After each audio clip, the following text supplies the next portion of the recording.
Hi there, and welcome to the Grief and Rebirth podcast. I'm your host, author and trauma survivor Irene Weinberg, here to encourage you wherever you are in your healing journey. In each episode, I chat with incredible grief and trauma specialists, healers, mediums, and celebs, as well as remarkable people who have inspiring healing stories to share. If you're looking for a podcast that's both uplifting and inspiring, you've found it. Let us help you find your joy in life.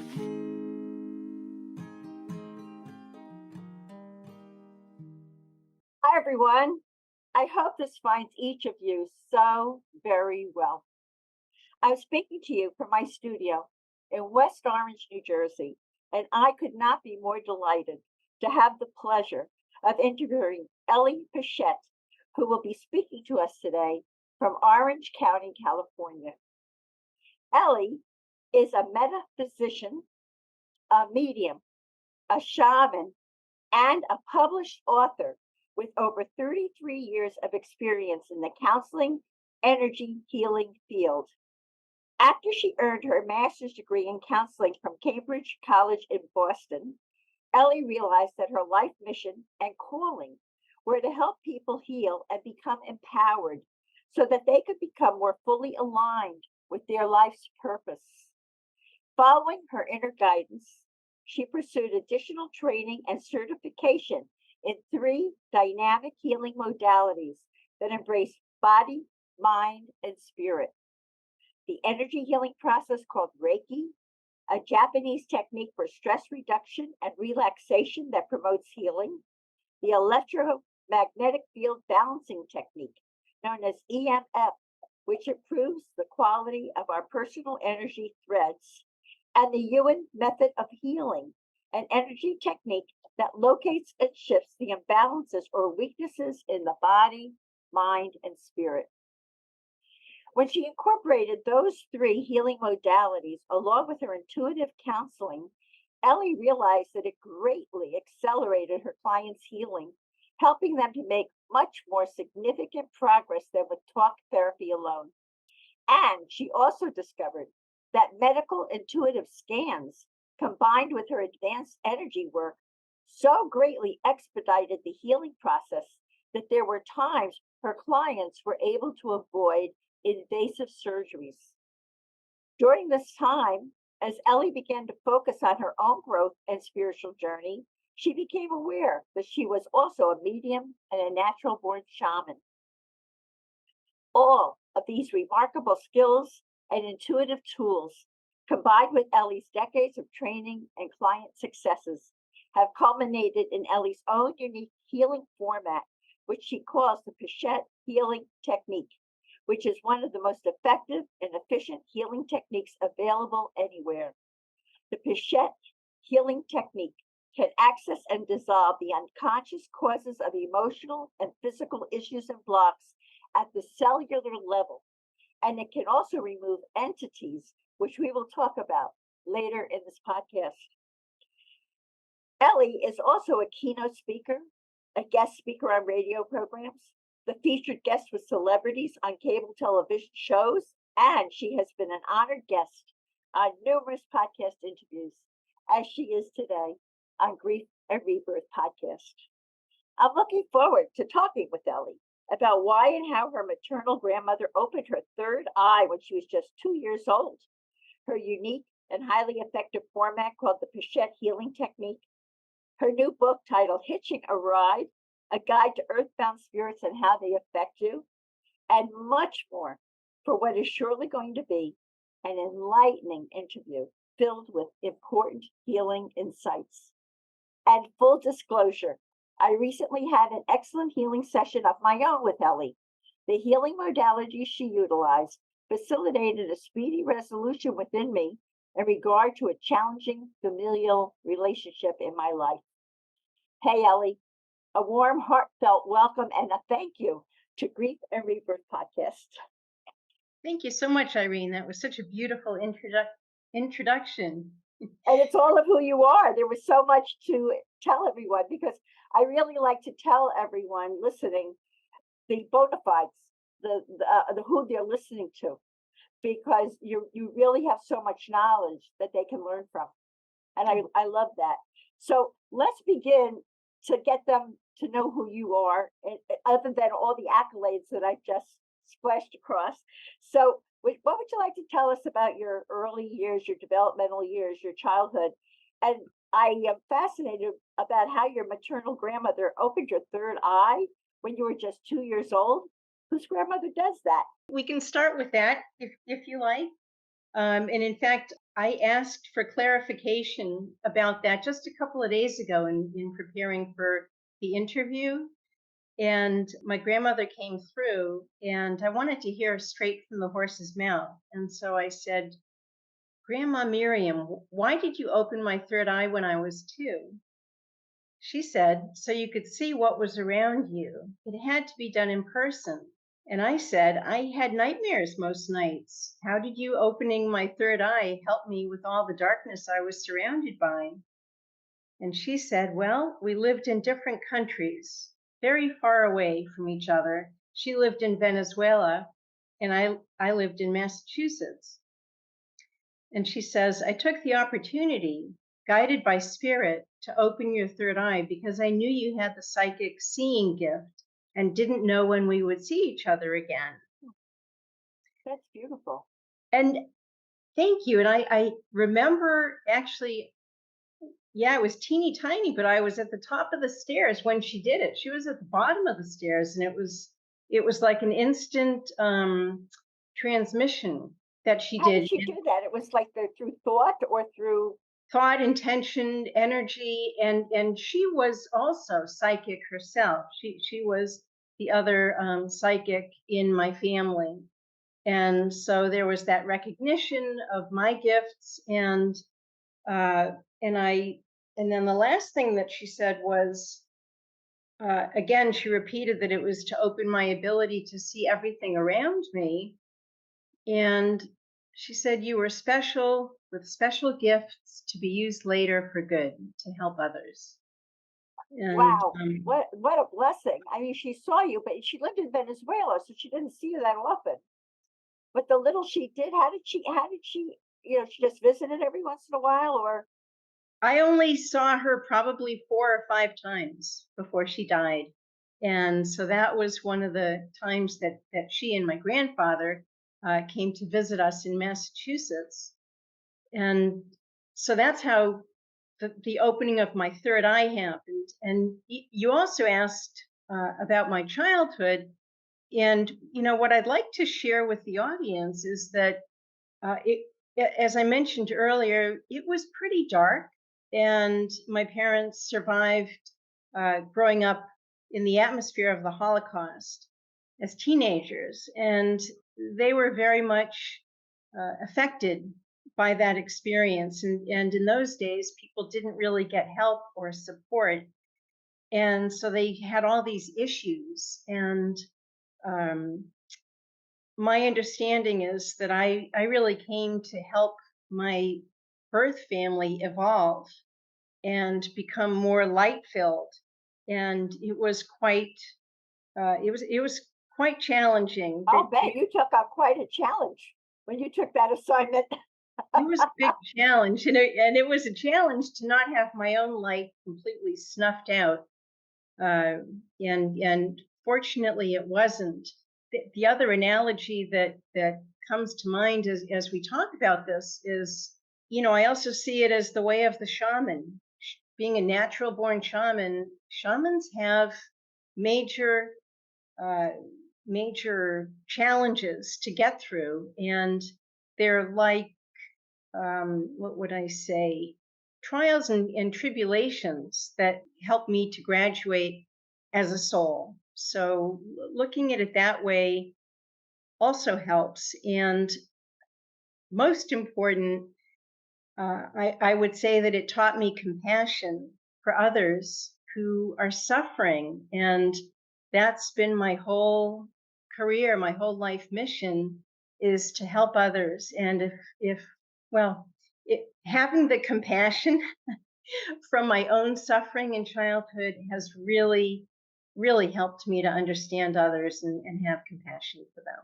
We certainly have that in common, don't we, Ellie? Because I Yes. had a very similar experience in my childhood, and I think that's what formed a lot of my compassion and is fueling this podcast in certain ways also. But it seems to me that you, on the other side, you must have said, "Give it to me as challenging as you can." Yeah, when we're on the other side, I don't think we fully realize sometimes what we're signing up for, right? Very true. Very true, Irene. You know, And, and I, and yeah, go and ahead. we forget what we agreed to before we come back into the physical body for the next life, right? We go to sleep. When we come back, then we wake up and we're in the situation that we actually agreed to, but don't remember yet. Right, right, right. And then we come back and we make a report of everything we learned and we and the growth that we had and all of that. I really want to read to everyone a quote that Greg McHugh, who's a board certified regression therapist and author, wrote at the beginning of your book, Hitching a Ride, which it's a great book. And I have experienced demons and earthbound spirits and healed from them. So it's a really helpful, fascinating book. And I Thank you. related to it to a lot. And Thank what you. Greg, oh, you're welcome. And what Greg McHugh had to say is there is no healing more perfect than totally clearing the obstructions that the soul has been carrying in this life so that the light of the inner being can shine freely. And there is hardly a memory of what has been the deep wound or presenting issue. This is Ellie's service, returning us to our true nature. Ellie's work and presence is a true blessing for us all. Ellie, how do you do all this? Tell our audience. We know you signed up to be able to do it all. We know you signed up for the challenges, but my goodness, how you integrate all of these different things. You want to tell us some clues in to how you make this work? Well, that's a great question, Irene. To sum it up in a nutshell, if I can, I would say that every time that I do a session with a client, it brings them closer to their own authentic self and their own light. We carry things into this life from past lifetimes that are residues and need to be cleaned up. And when I say cleaned up, I mean dissolved, which is what I do. In fact, clearing the past life pattern is a very important part of my technique. First, I clear the issue in this life, and then I clear it in any past lifetime, so it's complete. So the closer people get to their authentic self and their light, their genuine light, who they really are, not only are they happier in this life, but they're also able to access their purpose for being here that much more.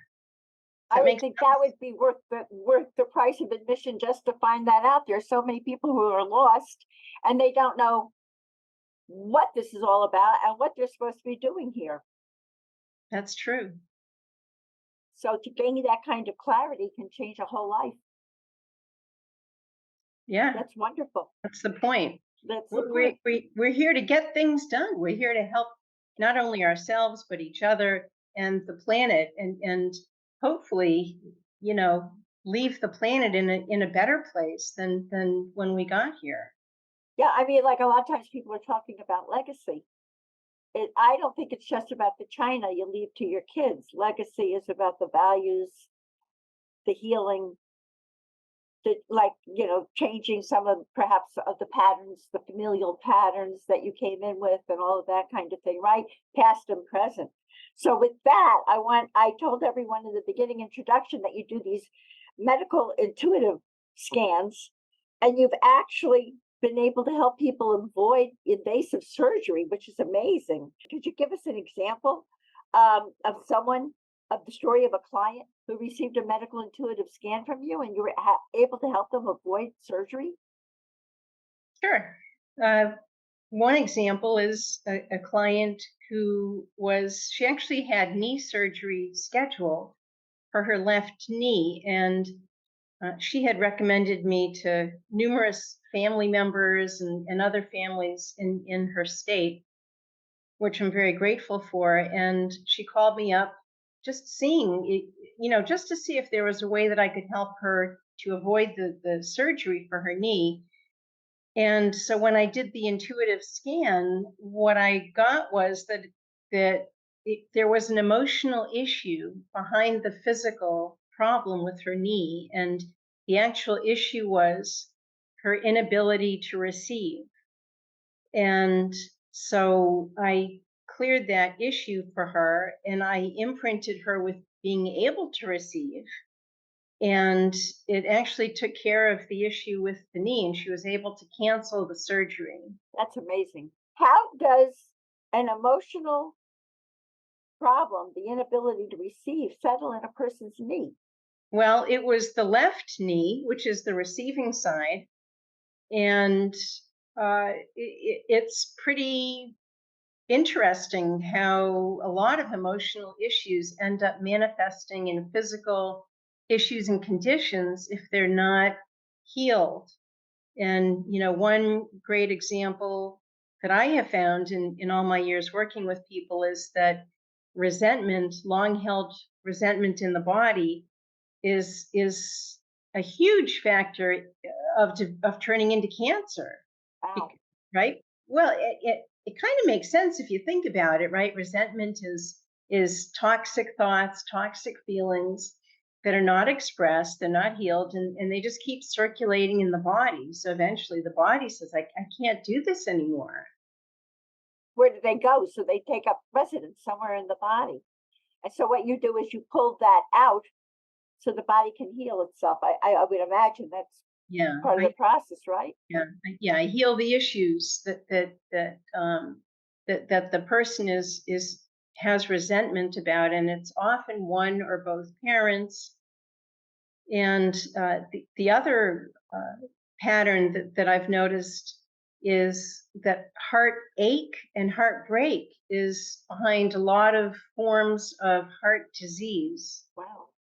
Heart dis-ease. If you think about it, a broken heart, right? It's a very real thing. And when I clear the broken heart, the physical heart, if there was a condition, it resolves. I think that's wonderful. It's like such a blessing. I know so many people walking around in such pain and so many problems that they knew that they were. Oh, it's an easier way, like to talk with you or a healer like you to give them ease in their lives and in their bodies. They don't even realize that they can do that. And one of the things that you use in your healing is your shamanistic abilities. I think there are people who are listening to this podcast who are saying, so tell me again, what's a shaman? What do they do?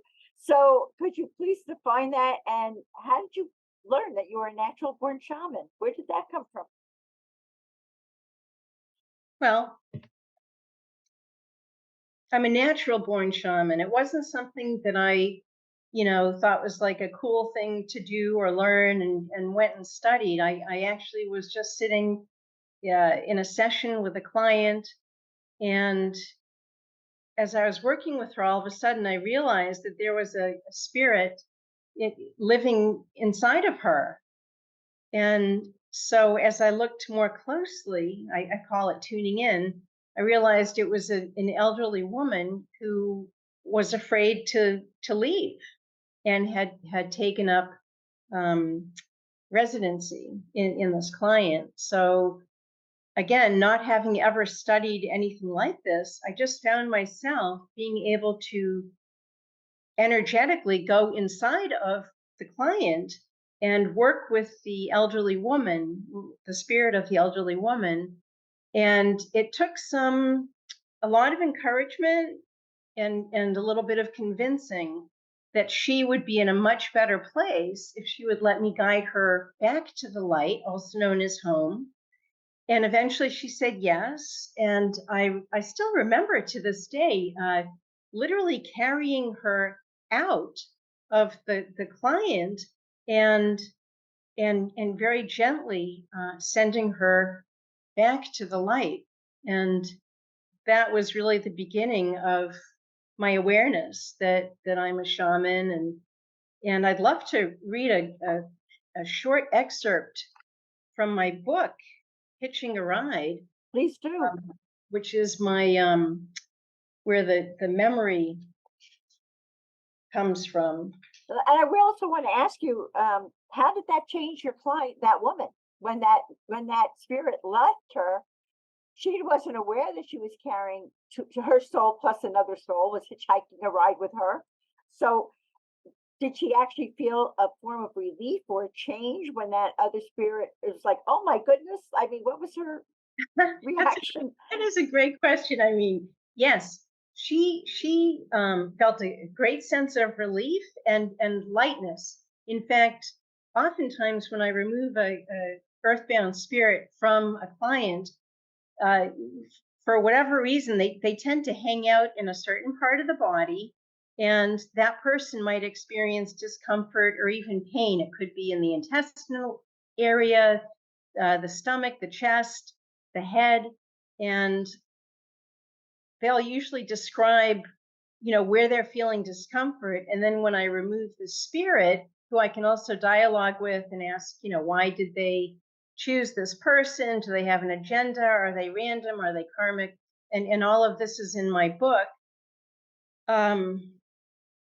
So once I remove the spirit, the client feels relief in the part of the body where the spirit was. So it could be the chest feels lighter, they can breathe better, their stomach feels better, or their head feels lighter, whereas it might have felt like they had a kind of like a vice grip on it. Wow.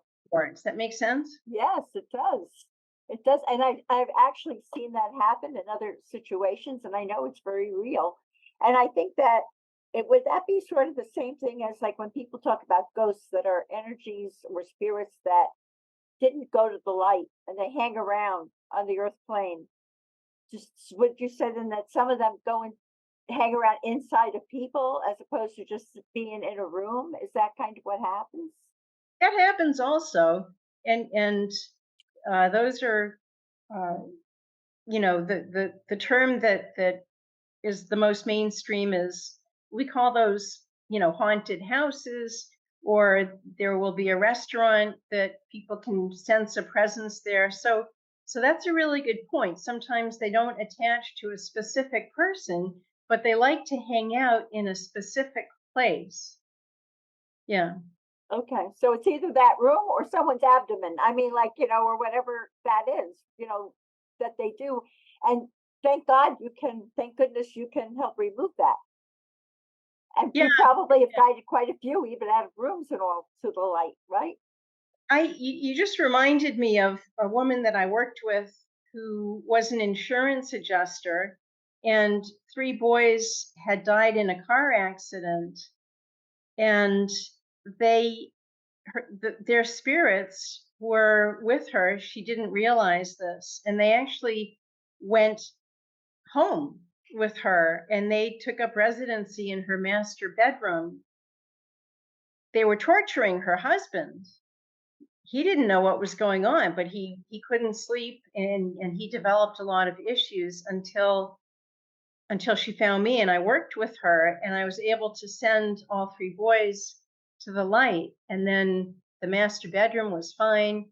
I filled it with energy after, positive energy, and cleaned out the residue. And her husband was fine after that, and she was fine, and the 3 boys were free. Wow. Wow, that's a beautiful story. Go ahead, read your passage that you want to share with us. That's fabulous. Okay, so this is on page 1 of my book, Hitching a Ride. And when I lived in my home state of Massachusetts, the vision of a shaman life came to me while I was walking in the woods the day after I removed a resistant spirit that had inhabited a client I was starting to work with, which is the one I described a few minutes ago. I had never done this before, but intuitively I seemed to know how to go into the client, converse with the spirit, carry her out, and guide her to the light. The next day, in my vision, I could see myself working with the tribes people, this is a past life, as they came to me for help, lining up outside my teepee, mostly to have harmful spirits released, but also for other ailments that were less severe. The memory felt like a deja vu, a half-forgotten memory that exists just below the surface of your consciousness and comes up spontaneously, but is as vivid as experiencing a memory from this life. So you've carried these gifts from past life also. Many past lifetimes, yes, as a healer and also multiple ones as a shaman. Yeah. Ellie, is when you talk about an entity, is that the same as a spirit that resides with someone, or is there a different, is an entity some other being or form? That is a good question for clarifying and to help the audience understand. So an entity opens things up to not just human spirits, but also other types of entities like aliens and even demons. As you mentioned before, you've had experience with that yourself. When I refer to an earthbound spirit, it's specifically human. It's specifically a person who either missed the window to go home and return to the light and got stuck here, or they might be afraid to leave. And so they kind of dig their heels in, right? Which is a kind of a personality thing that a lot of us do. And, they might have been raised Catholic or some other religion that has more of a punishing view. And so when they die, they're afraid to go anywhere. And so they decide to stay here. So that's the human, and then the entity is. It's more the umbrella would be, other types of energy beings like demons and like aliens. And I remove those also. And demons, it also can, I know that demons can be attracted through your thought forms, and you can actually attract them to you. Yeah. I know that. And it's wonderful that someone like you is able to get rid of those nasty energetic beings. They can take a person down. They're very destructive. Very destructive. Yeah. It's scary, but it's a lot, but it's not as scary as you're working with it and saying bye-bye to them. And I know I've experienced that. And you're also a medium. So I know that through mediumship, and we talk a lot about mediumship on this podcast, clients can hear how their loved ones in spirit are doing, and they receive healing messages. You have a touching story using your mediumship about a boy who came through to explain to his sister what happened to him when he drowned. And this provided her much needed closure after his death. Could you tell us your mediumship story about that?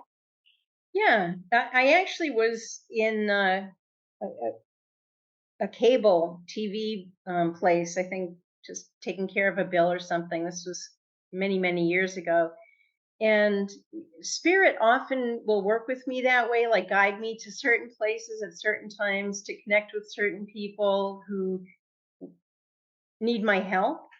And there was the mother of the boy who drowned was the one who waited on me.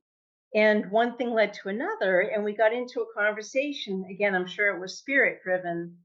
And she told me that her son had died, had drowned, and that her daughter was really struggling with this, even though it was several years later, and needed closure. And so the daughter made an appointment with me. And when we were sitting there in my office in Buzzards Bay, Massachusetts, I asked her if she was ready for me to find out and share with her what happened to her brother. Well, he popped in, and I can still see him to this day. He was wearing a white T-shirt. He was wearing jeans, very clean, very immaculate looking. Hair was, he was very attractive. Now, spirits also come back when they do come back. They often look better. They often look the way that they looked when they were ideal, and they choose that intentionally. But anyway, what he told me was that, and she verified that it was him, because I was able to describe his mannerisms and things that he would say, and even the way he was dressed. When I described it, she knew it was her brother. And that's what you call evidence, is, the person can recognize the traits, the characteristics, things that they say, etc. And basically, what he explained was that he and a few of his friends had swam across the lake, and they did this regularly. It was in the summer in Massachusetts, it was hot. They swam to the other side of the lake, and then they all started to swim back. And he got a cramp in his calf. All of a sudden, a Charlie horse, you know how painful those are. And he couldn't keep swimming. He was getting tired, and a couple of the boys said, "Well, we're going to stay with you." He said, "No, you need to keep going. Keep going and see if you can get help." So they left. They didn't want to leave, but they did. They went to see if they could get help, and he got exhausted and ended up drowning. And that was what happened. And he wanted his sister to know that, to help her have closure. And he also had messages for her and for other family members. And one of the biggest messages that he wanted to give them was to let them know that he was okay, that he had gone to the other side, that he was at peace, and that they needed to come together and talk and communicate. His death and not knowing what happened was not healthy for this family, and they didn't talk about it. So his probably his most important message that session was that they needed to talk, and they needed to come together and move on in a positive, healthy way, and knowing that he was fine and really was in a good place. And through your ability, you were able to help him give a great gift to his family, to bring them all together, to help them find peace, which is wonderful. And then you have another great story, because I know you said that you're a key that unlocks the door to a person's freedom. So you certainly did that for a man who was seeing double after he lost his wife of 65 years. Could you share that one with us too? Yeah, Anthony. So they were soulmates. They were so close. They were best friends and partners for such a long period of time. 65 years is a long time, so long. And this was an Italian family, and they tend to be especially close knit. So when she died, very shortly after, I think it was like a week or two, that he all of a sudden started having double vision when he would drive. And so he had to get special driving glasses, so that he wouldn't, so his vision wouldn't be blurry when he was on the road. And a friend of mine, this was her father, and so she brought him to see me for a number of sessions. And the first thing that I did was I cleared the grief about losing his wife. And how do you do that, Ellie? I mean, you like remove that, you literally energetically remove where that grief is sitting in his body? I literally dissolve it, like, wow. If you think of an eraser on an old-fashioned chalkboard or a whiteboard. I literally dissolve whatever it is that needs to be dissolved. And so then the pain is replaced with peace or compassion or neutrality. And so in his case, I dealt with the grief first, and then his inability to see that his partner of all those years was gone. And when I did a couple of sessions on that, his eyesight was fully restored. He didn't need the glasses anymore. Wow, what a blessing. That's wonderful. And then you have another story about a client named Paige who completely shut down because she lost her only child when he was murdered during his first year in college. How were you able to help her heal and find peace in her very first session with you? That's amazing also. Well, thank you. I mean, that's such a tragedy. Huge tragedy, huge loss, especially, being her only child. And Oh, as you said, it was 7 years that she was completely shut down and unable to move on, could not pull herself out of it. And it was our first session working together on Skype, remotely. She's in Idaho, and I was in I was in Arizona. And yeah, I just was able to intuit. I think it was grief. I think that was the really the big issue for her, being stuck in the grief. And so I dissolved that and then brought her to peace. And if you'd like, and if the audience might be find this interesting, I'd love to just play her a testimonial, wonderful little testimonial that please she. do. Hi, my name is Paige. I have been working with Ellie over Skype. I'm in Idaho and she's in Arizona.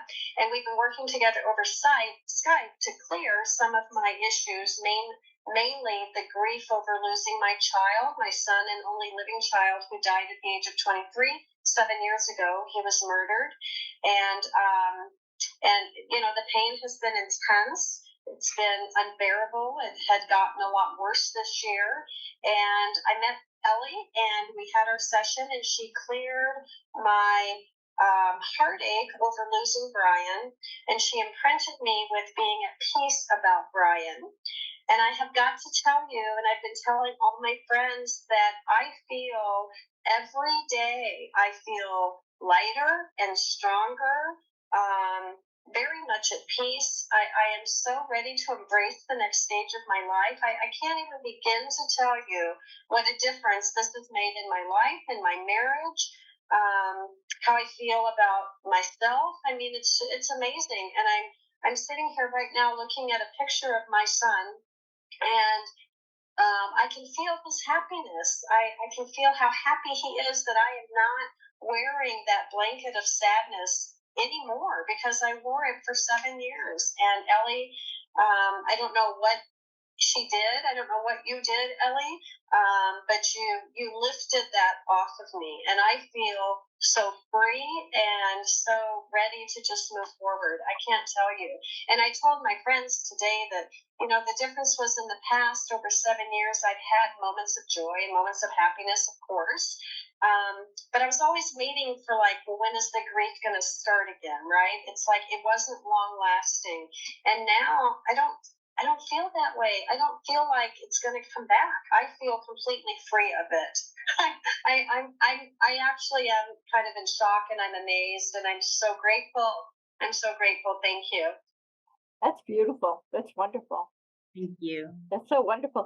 We've been talking about how you help people who have died and gotten stuck on the earth plane, and how you help people return to the light so that they can move forward with their life review and progress with their soul growth and development. This is all in your book, Hitching a Ride, A Guide to Earthbound Spirits and How They Affect You. Is there anything else you'd like our audience to know before they run out and buy your book? Well, I'd love to read a quick review by a published author. In fact, she's been a best-selling author with a number of her books. Would you like me to share her quote? She loved the book Hitching a Ride, and she wrote, quote, "Riveting, Ellie's groundbreaking book uses real case studies of her documented communication with souls who died but were trapped on the earth plane. She speaks to the dead who are unable to cross over to the other side until they encounter Ellie. You must read this book." Kathleen O'Keefe Canavos. That's wonderful. I guess that says it all.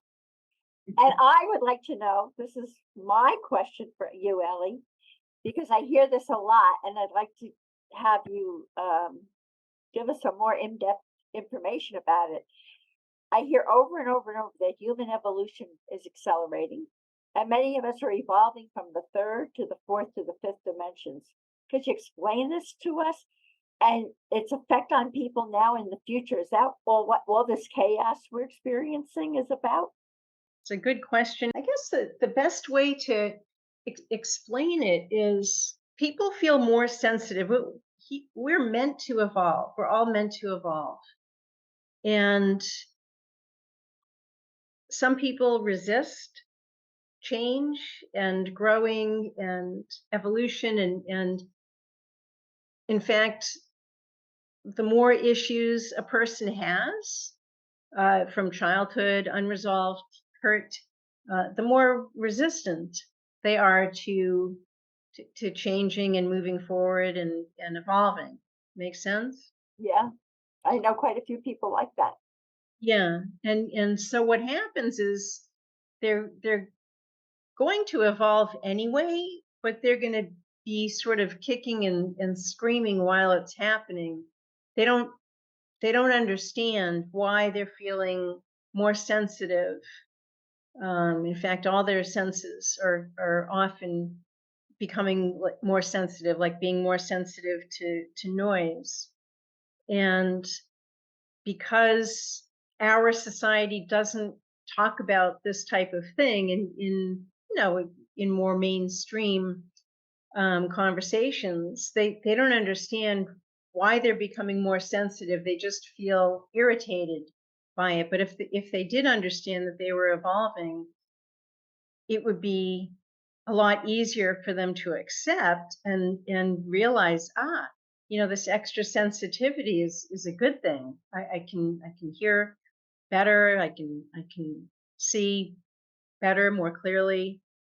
So does that answer your question? Sort of. I think is the third dimension where we are now, which is more a materialistic based perception. And are we moving into, is the fourth, my understanding is the fourth is a transitional dimension. Then we're moving into the fifth where there's actually going to be more harmony and peace in the world. Yeah, Is that what it's about? That's the goal.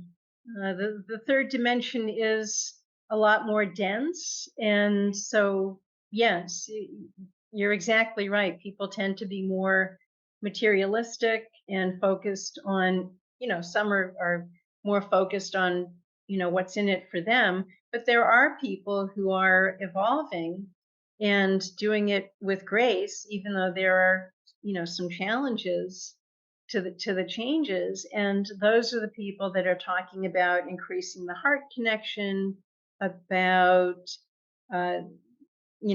things like the greater good, that we're all one, that they have more of an awareness that we truly are all one, and that what affects one will affect another. And so it's really about striving for peace and shutting down the war machine. That's wonderful. Wouldn't it be wonderful if everyone healed and we could all find peace within ourselves and then to extend it to other people? It's like it would be such an amazing world. It would. That's the goal. Why not create We heaven would have home here. We'd go home, but we would have it here. Yeah. Why not create heaven on earth? Exactly. Right? Exactly. Yeah. Exactly. Yeah. Ellie, now that everybody is interested in making getting a session going with you, I know that you work with astral projection, and so that enables you to work remotely with your clients and their family members. Would you like to tell us all the ways that people can contact you and avail themselves of your healing gifts? Oh, sure. Well, I actually do still pick up the phone. I know that might sound a little bit old fashioned, but I am a little bit old school. And so people can call me at my number, which is 508-237-4929. And we're going to list all your links, so we're going to do everything. They're all going to come out with the podcast. So, oh, good. And of course, I'm busy like everyone else, but if you call me, I will get back to you. So anyone who's listening, anyone who's suffering, especially with the holidays coming up right around the corner. Holidays are probably the most difficult time for people who are grieving the loss of a loved one, because they're not going to have them to sit down to Thanksgiving dinner together. They're not going to be able to open their gifts with them at Christmas or Hanukkah, and they're not going to be able to start the new year with that special person or those special people. And so, yeah, if any of you are suffering and grieving, and you'd like to be feeling a lot more peaceful, I'm here to help, and you can contact me. And you could do it long distance. Most of the work I do is long distance. I work with people all around the world. Yes. That's fabulous. And I know you're offering 2 gifts to the members of our Grief and Rebirth podcast audience. One has to do with your book, and the other, your gift for mediumship. Would you like to tell everyone about that? Sure. So the first one is an excerpt that I chose out of my book, Hitching a Ride. And you can, go to the website, my phoenixrisinghealing.com website, and scroll to the bottom for the next 5 days and click on the Get My Free Gift. So that's one. And the other gift is a free 30-minute mediumship reading when you sign up for 1 or more sessions. Oh, that's fabulous. Thank And you. Ellie, from you of all people in the universe, why are you telling everyone listening to this podcast that it's important to heal while you're here in this body, in this lifetime, or to at least begin your healing journey? Well, two main reasons, Irene. One is to increase the joy and uh, happiness. Every time that we heal past issues, we become happier. We feel more free. We feel more at peace, and we can do that here and now. There's no reason to keep putting it off and being unhappy. Past experiences, memories often will prevent people from living their best life, living a quality life. And they're suffering. They're suffering, exactly. And the other main reason is that